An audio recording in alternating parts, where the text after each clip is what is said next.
बचपन में भगवान श्री कृष्ण और बलराम उज्जैन में स्थित आशी सांदीपनि के आश्रम में पढ़ते थे। वहां उनके कई मित्रों में से एक सुदामा भी थे। वहां पर सुदामा और श्री कृष्ण दोनों की बहुत अच्छी मित्रता हुई। सुदामा एक कृष्णा के खास मित्र होने के साथ साथ कृष्ण के भक्त भी थे। वो एक गरीब ब्राह्मण के पुत्र थे। सुदामा और कृष्ण भिक्षा मांगने के लिए आश्रम से नगर की ओर जाते और फिर आश्रम में आकर भिक्षा गुरु मां के चरणों में रखने के बाद ही भोजन करते थे। लेकिन सुदामा को बहुत भूख लगती थी, तो वे चुपके से कई बार तो रास्ते में ही आधा भोजन छट कर जाते थे। एक बार की बात है, गुरु मां ने सुदामा को एक पोटली में चने बांधकर देते हुए कहा, लो, इसमें से आधे चने कृष्ण को भी दे देना और दोनों जाकर जंगल से लकड़ियां बिन लाओ। दोनों जंगल से लकड़ियां बीनने निकल जाते हैं। तभी अचानक वहां बारिश होने लगती है। तभी दोनों एक शेर को देखकर उसे भयभीत होकर पेड़ पर चढ़ जाते हैं। फिर सुदामा उस पोटली में से चेन निकालकर खान लग जाता है। इतने में कृष्ण को खाने के की आवाज आती है। कृष्ण ने कहा, अरे ये कट कट की कैसी आवाज आ रही है? सुदामा, तुम कुछ खा रहे हो क्या? सुदामा ने कहा, नहीं, ये तो सर्दी के मारे मेरे दांत कटकटा रहे हैं। ये बात सुनकर कृष्ण फिर बोलते हैं, अच्छा, बहुत ज्यादा सर्दी लग रही है क्या तुम्हें? सुदामा हां बोलता है।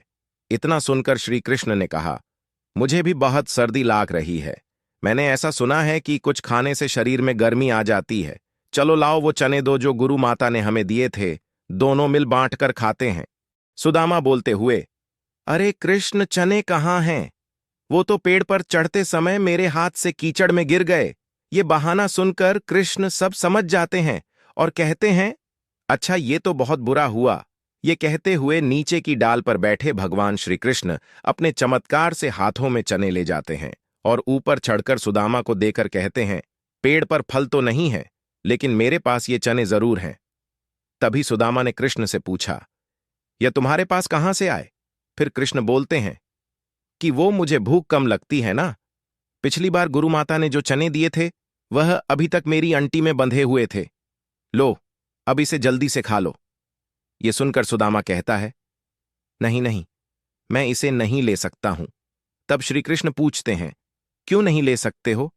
सुदामा रोते हुए कहता है, क्योंकि मैं इसका और तुम्हारे मित्रता का भी अधिकारी नहीं हूं। मैंने तुम्हें धोखा दिया है कृष्ण, मैं कपटी हूं, कृपया मुझे क्षमा कर दो। कृष्ण ने कहा, अरे सुदामा, ये तुम क्या कर रहे हो? जिसे अपना मित्र कहते हो उसी से क्षमा मांगकर मुझे लज्जित ना करो। मित्र, इस तरह से दोनों में सुलह हो जाती है और फिर एक बार श्री कृष्ण सुदामा को वचन देते हैं कि मित्र, तुम जब भी खुद को संकट में पाना तो अपने इस मित्र को जरूर याद करना। मैं तुम्हारी मदद जरूर करूंगा।